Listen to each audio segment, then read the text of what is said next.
करण जौहर की मई की पोस्ट ने कॉफी विद करण सीजन का संकेत नहीं दिया, जिससे प्रशंसकों की हौंफने लगी। करण की कॉफी, क्या दर्द खत्म हो गया है? हम में से कई लोगों ने एकता कपूर के सोप ओपेरा के बारे में सोचा जब हमने कहा क्या? करण ने जल्द ही पुष्टि की कि शो एक OTT प्लेटफॉर्म पर लौटेगा और सब अच्छा था। बातचीत, छींटाकशी, हैम्पर्स और लड़ाई झगड़े होते रहे। हम जितने होशियार और जागरूक हैं या होने का दिखावा करते हैं, ऐसे समय होते हैं जब हमें अपने मूल्यों को छोड़ देना चाहिए। कॉफी विद करण में सेलेब्स को करण के उन राज के बारे में बताते हुए सुनने के लिए हम में से कई लोग अपने राजनीतिक रूप से सही गार्ड को छोड़ देते हैं। Coffee with Karan PC joke सुनाने या आइटम नंबर पर डांस करने जैसा है। आपको इस पर गर्व नहीं है, फिर भी आप इसे कभी कभी करते हैं। Coffee with Karan Disney Hotstar पर 7वें सीजन के लिए वापस आ गया है। नवीनतम टीजर मेहमानों और जंगली बातचीत का पूर्वावलोकन करता है। सीजन 7 में परिचित और नए मेहमान हैं। अनन्या पांडे, जिनके पिता अभी तक कॉफी विद करण में दिखाई नहीं दिए हैं, विजय देवरकोंडा, कियारा आडवाणी, सामंथा रूथ प्रभु, शाहिद कपूर, टाइगर श्रॉफ, वरुण धवन, कृति सनोन, अनिल कपूर, रणवीर सिंह और आलिया भट्ट उन लोगों में शामिल हैं। क्यों के साथ विवादों के प्याले बनाने के लिए प्रमोशन में करण को उत्सुकता से लोगों को शो में आने के लिए फोन करते देखा गया।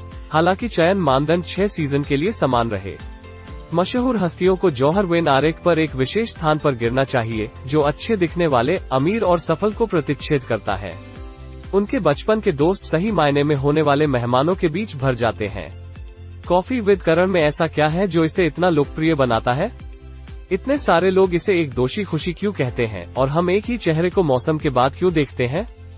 जब यह शाहरुख खान और काजोल के साथ शुरू हुआ तब सोशल मीडिया सर्वज्ञ जानवर नहीं था जो आज है।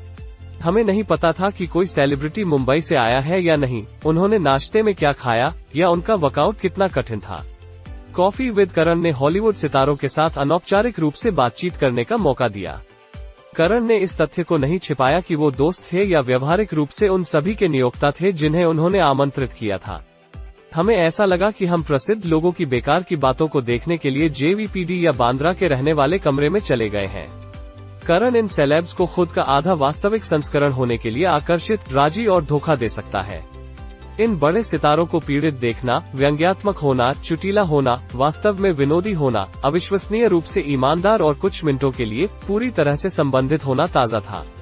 दीपिका के ब्रेकअप के बाद रणबीर, करीना और प्रियंका के लहजे और बॉयफ्रेंड के बारे में दुष्ट टिप्पणियों, रणबीर और रणवीर की जबरदस्ती, कैटरीना कैफ की पिछले ब्रेकअप के बारे में आश्चर्यजनक ज्ञान, हार्दिक पांड्या के कुख्यात घमंड और कंगना रनौत के भाई भतीजावाद के बारे में ताने ने फिल्म को उनके युद्ध का रोना दिया।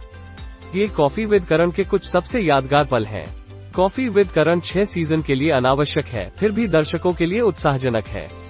अमीर, प्रसिद्ध और सम्मानित हस्तियों को मानवीय गलतियां करते देखना अजीब तरह से सुखदायक था।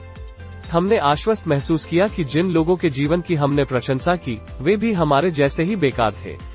वे पूर्व प्रेमियों, असुरक्षित लेकिन आत्मविश्वासी और प्रतिभाशाली, मेहनती और भाग्यशाली के बारे में नाराज थे।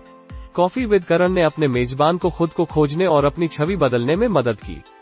करण काजोल और शाहरुख के अजीबो-गरीब दोस्त हुआ करते थे। आज वो एक फिल्म निर्माता, निर्देशक, टीवी शो प्रस्तोता और OTT डेब्यूटेंट हैं। मैं इस बात की प्रशंसा करता हूं कि शो ने कभी भी गंभीर या विश्व परिवर्तनकारी होने का प्रयास नहीं किया है। मुझे संदेह है कि करण कभी ओपरा या एलेन बनने की कोशिश कर रहा था। उन्होंने एक लाभदायक शो का निर्माण करने के लिए छोटे पर्दे और गपशप की लोकप्रियता का इस्तेमाल किया।